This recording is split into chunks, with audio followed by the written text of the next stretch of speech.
குடல் குழம்பு வைக்க போகிறோம். அதுக்கு வந்து நம்ம மசாலா ஃபஸ்ட்டு ரெடி பண்ணணுங்க. மசாலா தான் அதோட டேஸ்ட்டே. அந்த நம்ம மசாலா அரைக்கிறோம் பார்த்தீங்களா, அதே தான் நம்ம டேஸ்ட்டே. என்னென்னு சொல்கிறேன், என்னென்ன இப்போ சேர்த்துக்கிறேன்னு நான் சொல்கிறேன். மல்லித்தூள் வந்து 2 ஸ்பூனு, அதே மாதிரி சோம்புத்தூள் 2 ஸ்பூனு, சீரகத்தூள் 1 ஸ்பூனு, மிளகாத்தூள் தனி மிளகாத்தூள் 2 ஸ்பூனு, பூண்டு வந்து ஒரு 5 பல், இஞ்சி ஒரு ஒரு பீஸ் எடுத்து கட் பண்ணி வச்சுக்கிட்டேன். முந்திரி வந்து வேணா சேர்த்துக்கோங்க, இல்லாட்டி வேணாட்டி விட்டுருங்க.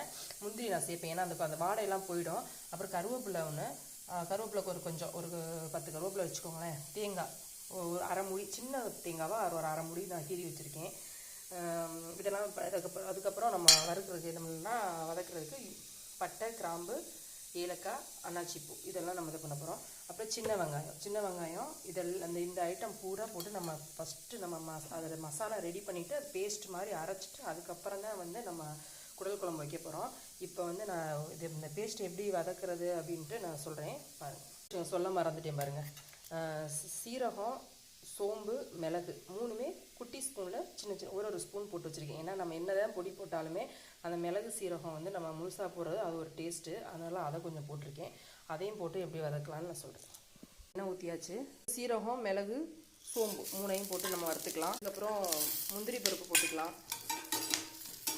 முந்திரியும் போட்டு கொஞ்சம் அந்த பச்சை வாடை போக வதக்கிக்கலாம். அதுக்கப்புறம் இஞ்சி பூண்டு, நம்ம இஞ்சி பூண்டு பேஸ்ட் போட போகிறோம். இருந்தாலும் நம்ம மசாலா அரைக்கும்போது நல்லா ஸ்மெல்லாக இருக்குங்க.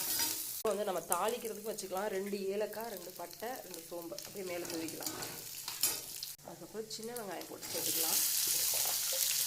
சின்ன வெங்காயம்னால இது மெயின் ஐட்டமே, நம்ம டேஸ்ட்டாக இருக்கும். அது எல்லாமே நம்ம பெரிய வெங்காயத்துக்கு தான் குழம்பு வைக்க போகிறோம். சின்ன வெங்காயம் வந்து நம்ம வதக்கி பேஸ்ட் மசாலாவாக ரெடி பண்ண போகிறோம்.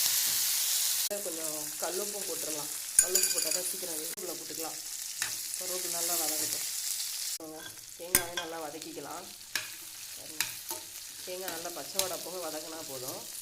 கல் போடுறதுக்காண்டி கொஞ்சோண்டு வந்து நான் புதினா சேர்த்தேன். புதினாவும் கொஞ்சம் மல்லித்தலையும் சேர்த்தேன். ஏன்னா அந்த குடல் வாடையே இருக்காதுங்க. நல்ல நம்ம குடல் குழம்பு மாதிரியே இருக்கும். அவ்வளோ டேஸ்ட்டாக இருக்கும் மனமாக. சில பேர் வாடை வருதுன்னு சாப்பிட மாட்டாங்க. இந்த மாதிரி வதக்கி செஞ்சு பாருங்கள். மல்லித்தூள் போட்டுடலாம். அப்புறம் சோம்புத்தூள், அப்புறம் சீரகத்தூள், அதுக்கப்புறம் தனி மிளகாத்தூள் 3ஐயும் போட்டு நல்லா வதக்கிக்கலாங்க. நல்லா இந்த பாருங்கள் இப்படி வதக்கியாச்சு. இதுக்கப்புறம் வந்து நம்ம இதை பேஸ்ட்டாக அரைச்சி வச்சுக்க வேண்டியதான். இது வந்து இதுக்கு மட்டும் யூஸ் ஆகுதுங்க. நம்ம என்ன நான்வெஜ் குழம்பு செஞ்சாலுமே அதுக்கு நான் பேஸ்ட்டை அரைச்சி ஃபஸ்ட்டு ஸ்டோர் பண்ணி உள்ளே வச்சுக்குவேன். இவ்வளோது தேவைப்படுறது போட்டுக்குவேன். மிச்சம் இருந்துச்சுன்னா நம்ம வேறு ஏதாவது பண்ணும்போது நான்வெஜ் பண்ணும்போது அந்த மசாலாவை சேர்த்துக்கலாம். நம்ம செம்ம டேஸ்ட்டாக இருக்குங்க. இந்த மசாலா இதுக்கு மட்டும் இல்லை, நீங்கள் என்ன நான்வெஜ் வேணாலும் கவுச்சி வடையே இருக்காது. அந்த மாதிரி மசாலா அரைச்சி செஞ்சீங்கன்னா நம்ம குழம்பு பண்ணுறது எப்படின்னு இதை அரைச்சி எடுத்துகிட்டு வந்து குழம்பு பண்ணுற வீடியோ நான் போடுறேன்.